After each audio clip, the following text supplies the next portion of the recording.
Hey moguls, what's up? Welcome back to my channel. Today, I haven't really decided what I'm gonna title the video, but let me just put it like this. I just got back. Yeah, I'm gonna do a little yapping first.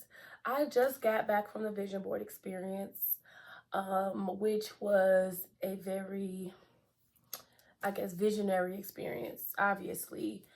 During this event, I was a sponsor, so Mogul Solutions sponsored the vision board experience. Of course, there were other sponsors and volunteers, but I'm just gonna say it's so important to get in these types of rooms where the energy is positive, everybody is supportive of one another. You know, that type of necessary collaboration of energy, it just got me fired up. And I went there with the anticipation of pouring into somebody, pouring into multiple people, but I felt like people poured into me as well. I've never done an event like this one that I did today.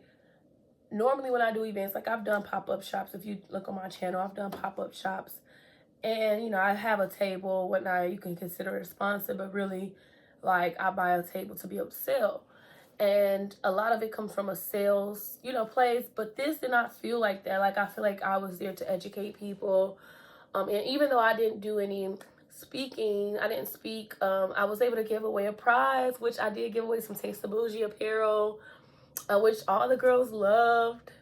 Everybody was like so happy about my giveaway. And then so many people approached me wanting to ask about my services. And what's crazy is, again, I didn't go there with the intent of selling anything. Like, of course, I'm an entrepreneur. I always want to make money, and I always want to make money on the back end. But this was not like the thing, right? And I feel like I got so much out of it, talking to people, putting myself out there. And a lot of times when we go out of our comfort zone, that's when we get to see something new happen. And I'm just so excited about the new year to come. I didn't get a chance to make a vision board myself, but I wasn't there for that. So I got to, ask other people about their visions and their goals. And my question was, if you had a better credit score, would that open you up to more financial opportunities? Majority of the people said yes. 7 out of 10 people said yes if they had a better credit score. The other 3 people out of 10, they said no because they probably already had what they needed for their credit. But you know what? Even if you have an ideal credit score, I bet you are not taking full advantage of that credit score.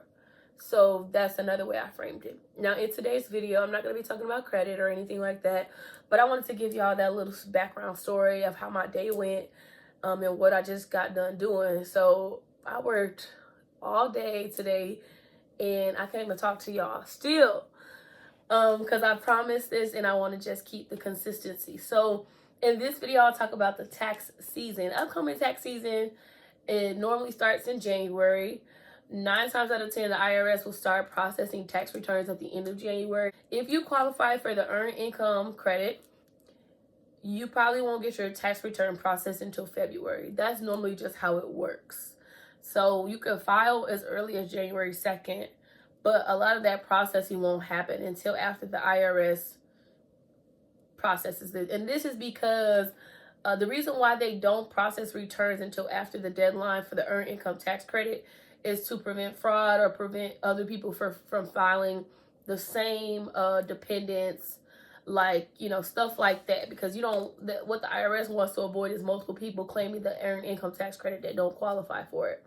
So the earned income tax credit is normally when you don't make that much money, right? You're on the lower income side of things, and the earned income tax credit is a credit in which you get paid for having low income. Now, with your IRS 1040, it pretty much says what you earned throughout the year. The 1040 form might have additional income worksheets. This is where, like, your business income might come in, or rental property income, investment income, 1099s. All of these additional forms all contribute to the 1040. The 1040 is the most basic part of the tax return, right? It has the personal information, the address, the filing status. The filing status is so important, right? Either you're going to be single, head of household, married, filing separately, married filing together, or a qualifying widow. Those are like the only filing statuses you can actually choose. So if you are someone who has dependents, and they live with you more than 50% of the year, most likely you're going to be head of household. If you don't have any dependents, or if you don't, if you don't spend 50% or whatever on them, that doesn't apply. You would just file as single. Let's just say two parents who are not married, live in the same household.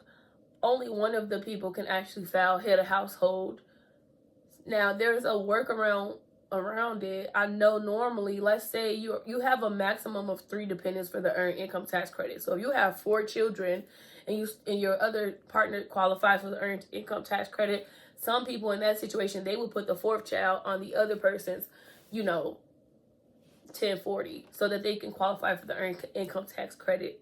Now, the thing about it is, claiming head of household is literally only supposed to be one person per address listed as head of household, right? Because 2 people can't pay more than 50%. So that's where you didn't hear from me.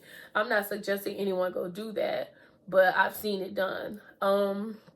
Now, when you fill out your 1040 form, it's basically going to automatically qualify you for a standard deduction.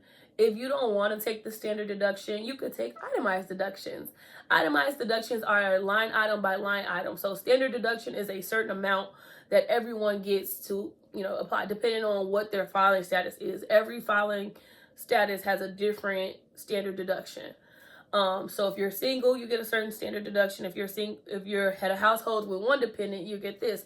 Head of household 2 dependents. So it all depends on how many, your family size and your filing status, based on what your standard deduction is. Most people take the standard deduction because when you do line item by line item, if the itemized deductions are less than the standard deduction, you're better off doing the standard deduction. When you have like mortgage interest payments, or you pay a lot of out-of-pocket expenses for medical, and if you calculate it line item by line item and it comes out more than the standard deduction, that's normally or typically the only time that you want to use the itemized deduction, which is not very common, but people use it, and it's there for a reason. Now, deduction is what reduces your income, right? So you have your gross income minus the standard deduction, or itemized deduction, equals your adjusted gross income. Your adjusted gross income is the taxable income. That's the portion of your income that you're actually going to pay taxes on. So when you have your gross income, you don't necessarily look at that at face value, because that's not what the IRS is doing. So you might have made, let's say, $60,000.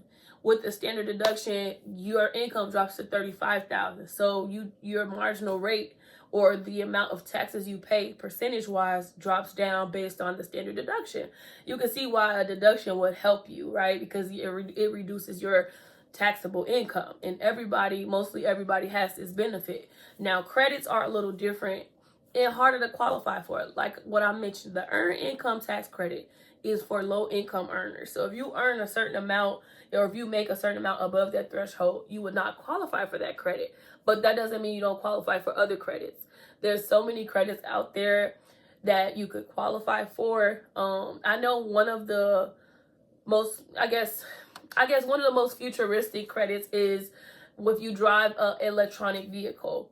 If you drive like an EV charging car, a car that you have to charge up, like a Tesla, you could get a credit for that. And a credit is basically dollar for dollar. A deduction reduces your income. Credit just gives you back money, literally. So if the credit is saying that you're awarded $3,000, you get $3,000. Now, if you have a tax liability, your credit reduces that tax liability, of course, but you wouldn't get the credit if your tax liability is greater than the credit, right? So credits are dollar for dollar, deductions are not, right?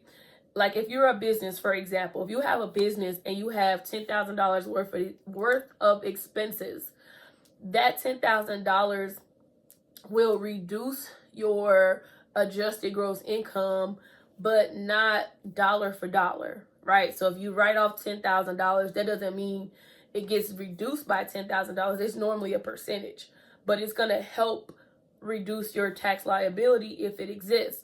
Now, if you don't owe taxes, then that means the government owes you. So Uncle Sam might have charged you too much in taxes, or you may have overpaid in taxes. And that's how a lot of people get a tax return or like a check from the government. It's because you paid too much taxes. So in a way, it's like you're giving the government an interest-free loan, right? And I mentioned this in one of my other videos a while back, where I actually break down how to, or what to expect as a refund or tax liability. There's actually a tool called the W-4 calculator on the IRS website, and they basically encourage you to use this because Uncle Sam really don't want to have to pay nobody. And if you do owe, you want to be prepared. For my high income earners, if you have a tax liability, sometimes you can make payments throughout the year versus waiting all the way to the tax season. And this benefits you so that you won't have to be stuck with a large tax bill that you can't pay and fall behind on payments. One thing about the IRS is they're good with payment plans. You just have to call and set it up, right? They will accept $5 a month if that's all you have, but they gonna need something up out of you. Or otherwise, it's considered, if you don't file your taxes, it's called tax evasion. Tax avoidance is different from tax evasion. Tax avoidance is using strategies to lower your tax liability. Tax avoidance is like completely, disregarding or not including certain income or not filing your taxes. And that could be, serious jail time, i.e. Wesley Snipes. But there's a lot of, wealthy individuals that have been convicted of felonies for not paying their taxes. So definitely take it serious. You want to have a good relationship with the IRS, especially if you're somebody who wants to become a tax preparer. You have to have integrity, right? Because if your taxes, if you owe a tax liability, or you have, you didn't messed up with the IRS, you can't even get a P10, which is a P10 is like an ID for tax preparers. IRS will not allow you to work and make money if you owe. And if you do owe, it doesn't mean you can't qualify to get one, but that just means that you have to be on a payment plan. And a lot of people take this serious. Like some applications will ask you if you have a tax liability or tax lien, stuff like that. You have to pay taxes if you live in America. There's no way around it. The best thing to do is try to create a strategy to basically help you avoid paying too many taxes. Now, for those of you who like to increase or maximize your refund, you have to basically make a certain amount of income, and you have to be open to overpaying Uncle Sam. So you give Uncle Sam an interest-free loan, and he pays it back to you at the beginning of the year. There's ways to put that money back into your paycheck today, which is where withholding comes from. So when you get a job, you fill out a W-4, which is your withholding worksheet. Now, you used to be able to file exempt, but you can't file exempt anymore, which means you don't have any withholdings. But nowadays, you fill out that form, you give it to your employer, and on every paycheck, you see federal, taxes come out, Social Security, Medicare, and I forgot the other one. But you have these taxes withheld, and they're put into a pot for the government to use or whatever. And then the government comes around the next year where they do their tax. They're like, oh, shoot, we overcharged you, right? It's like that. Here's your money back. Now, most people go spend it. Tax season is the time of the year where everybody is rich. Everybody is buying whatever they want to buy. But people who are smart understand that, yes, you might be getting a tax refund right now because of the income you make. But planning for the future, if you expect to make more money and grow, then you're probably not going to be able to get a tax refund eventually. So using the tax refund that you have now, like to invest, grow your businesses, that's smart, right? That's the wise thing to do. Make your money work for you, right? If you wait every single year of your life for a tax refund, right? Think about 20 years from now. You're going to be 40-something years old, 30-something years old, waiting for a tax refund. That is not a plan. That is just you surviving. And I don't want you to survive. I want you to actually live an abundant lifestyle. Now, growing up in the community, people like us, it's funny, right? Every time tax season come around, everybody got the tax season jokes. Oh, you about to go buy a giraffe. Oh, I'm about to go get me a helicopter. What's the one? You go to Ruth Chris. Hey, bring me Ruth and Chris. Like, you got that much money, you about to bring Ruth out and Chris? I love my people though. It's funny, but it's not funny in real life, because this right now we're talking about lending a interest-free loan to Uncle Sam and waiting 12 months to get it back. Like, that's nothing to really joke about. When you really live in that life and you have an abundant lifestyle, you don't have to wait for a tax return. Like I said, you're going to be paying Uncle Sam. You're going to probably be on him, if anything, if you really get into the bag. So for this upcoming tax season, 9 times out of 10, when you go find the preparer that you can trust, maybe it might be somebody, referral. Let me put it like this. You want to know, when is a good time for me to actually hire a tax preparer? Yes, you can file your tax return for free most of the time. There's a lot of different resources that allow you to file your tax, return for free. Of course, you got to pay some type of fee on the back end, but it's technically it's free. Now you got, different systems like TurboTax where they charge you, but it's because they have a different system and they kind of help you fill out your tax returns more guided, versus like Free Tax USA is not as guided, but it's free. And that's where I started, right?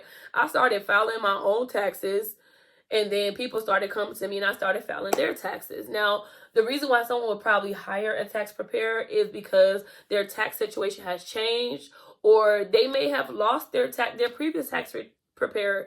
Some situations, the tax preparer no longer is in business.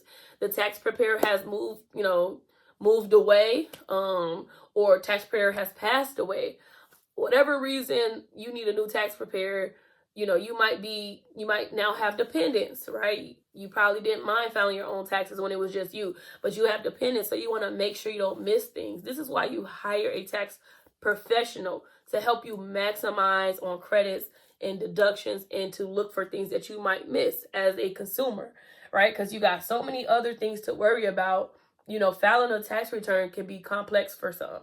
It can be overwhelming for some. So you come to Marsha, where I take the load off of you, file your taxes for you, and maximize your refund or lower your tax liability as much as I can. So normally those are my typical clients, people that want to maximize their refund or people that want to lower their tax liability. If you're okay with where you're at with filing your own taxes, you might not need to hire a professional. You might just need some pointers, right? So in this video, this is what I'm just trying to do, give you a few pointers. Now, a lot of times, if you are a W-2 earner and you don't have dependents and you make a lot of money, you might end up owing the IRS a lot of times. So what I normally say, there's a couple ways to lower your tax liability, but the best way is, for me, in my opinion, is to have a business. The tax laws benefit parents and business owners. So if you're not a parent and you're not a business owner, you kind of have to just follow the regular tax laws. You don't get as many credits or deductions, but you still get the standard deduction. You just don't qualify for those credits. Now, if you make money, let's say you have your money in the stock market. I'm just going off subject. If you make money in the stock market, you don't always have to pay taxes on the money you make, unless it's dividends. But like for money that you just invest in a retirement account, that money grows tax deferred, meaning you pay taxes on the money you withdraw. And a benefit of having a retirement account like a Roth IRA is that your contributions are tax deductible, right? I gotta remember, in one of the situations it's tax deductible. So if you are looking to save money, right, you might want to maximize contributing to a Roth IRA, right? That's a way that someone with no dependents and no business can do. They can contribute to a retirement account, but it has to be a certain retirement account, because not all retirement account contributions are tax deductible. So you want to meet with an expert tax professional to kind of see how you can move about that. So I hope this video was helpful. I didn't want to make it too long. I kind of just wanted to do a general video on taxes. This is coming to an end of the fourth quarter series of fourth quarter finances. In my next video, I'm going to talk about life insurance and investments, and that'll wrap up, this season, this year, 2024. And then we can get started with some new information. So keep in tune. I like to do tutorials. I like to do walkthroughs. So if you want to see me go through a tax return, how to fill it out, drop it in the comments so I'll know to make that, my next video. If you haven't already, go ahead and watch my other video on how to get money back in your paycheck today by adjusting your W-4. That's a tutorial I have on my page. But if you have questions, feel free to drop them in the comment. Go ahead, give me a thumbs up. Share this video with somebody who might need to understand, just the general aspect of taxes. I didn't really go too much in detail. Again, I kind of kept it surface level. I just wanted to give you an idea of how taxes work. If you need somebody to file your taxes, go ahead and book a consultation. I will drop all of that in the description box. And I cannot wait to see you in my next video. Peace and prosperity.